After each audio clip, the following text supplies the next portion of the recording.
Chimer was traveling to the biggest city in the region. His journey was safe and was soon to end. Some minor accidents had happened along the way, but these accidents weren't directly affecting Chimer.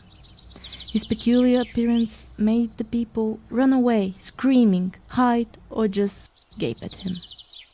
I think 2 or 3 people got a heart attack when they saw him.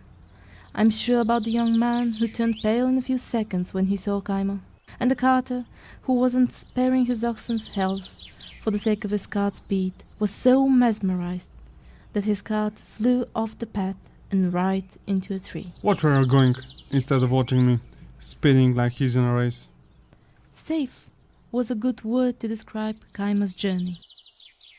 As I said, all the bad things were happening around him and not to him. He felt sorry for what was happening to the people, but he couldn't do anything about that. What about plastic surgery? Mind your own business. Chimer is the child of free love between species. He is 1/8 dragon, Kalk troll, elf, goblin, dwarf, orc, silver fairy, and human. The intercourse between these fantasy creatures should be prohibited. Who would see anything attractive in a Kalk troll? And how on earth will a silver fairy and a dragon have intercourse of any kind? She fits in one palm and he's as big as a mountain.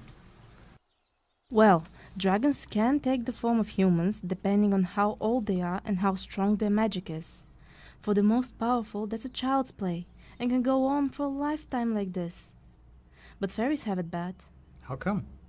They can't take human form, except in the most extraordinary case. If a fairy falls in love with a human, she turns into a human herself, but she lives for a very short period of time.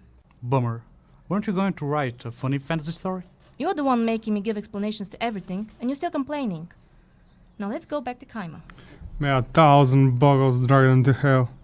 Chimer could use this curse freely, for the boggles were one of the few creatures to which he wasn't related.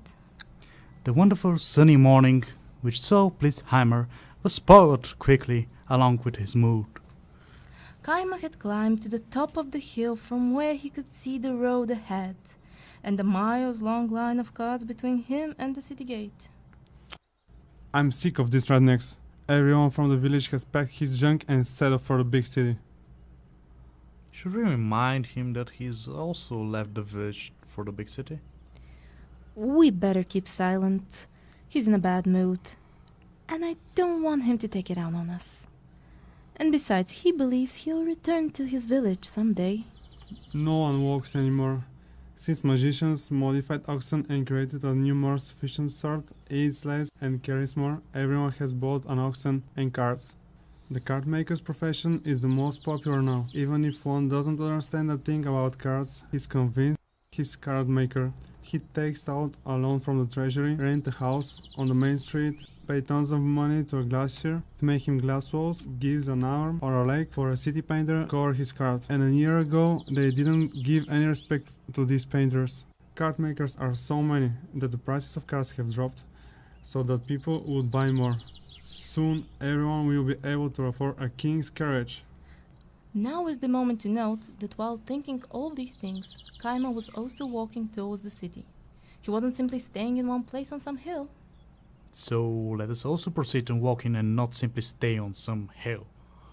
Parents would pay any cost for their children to become apprentices of a cart maker. It's popular these days and people consider it prosperous. But eventually the market will get saturated and there will be more people practicing this profession than necessary. I hope we don't end up turning into a nation of cart makers. I wonder if any of these enterprising craftsmen has ever thought that someday there will be no more people left to buy and everyone will have a cart of his own. Chimer didn't want to admit it to himself, but he had noticed that people would throw away their old carts for a new and shinier one, and unfortunately there will always be people to buy. He frowned. He thought of all those carts left behind, deserted on the roads or cramped in people's backyard. Before, when a cart had been damaged, people would call a cart maker to fix it, or would lie under the bent axles until they fixed the cart themselves. Now people leave their cart where it was broken and run to the shiny glass cases to buy a new one. They only need a motive. As he was pondering, Chimer had reached the utmost cart of the whole line. He was walking in the grass parallel to the line of carts. The people on the road kept glancing at Chimer. Often they would shrug frightened, some just stared at him. A man screamed in the heat under the bench he was sitting on. There were whole families in some of the carts. Mothers covered their children's eyes. Young delicate maidens fainted at the look of him, but Chimer didn't pay any attention. He was used to such things. Despite all, the one-eighth cock straw in him was proud of his demonstration of power. And another 8 deep down in Chimer was quietly sorrowing. A small, friendly and sociable silver fairy always ends up without any friends. Chimer's stream of thought continued. How I would like to see them when the pasture and oats, for their numerous rapidly multiplying magically modified oxen become insufficient. What will happen then? Oxen can live without grass. They will all die, they will be slaughtered, and they aren't even a good to eat. And if he had said anything like that to one of the people on that road, they would have called him crazy. Unless, of course, they're afraid of him. And Chimer can be scary. Not to mention, they never ask you if you're a qualified driver or not. As long as you have money, you can easily get a cart.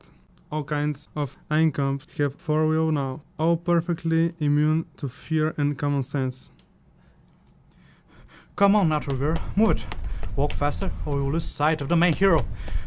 Don't just stand there, move!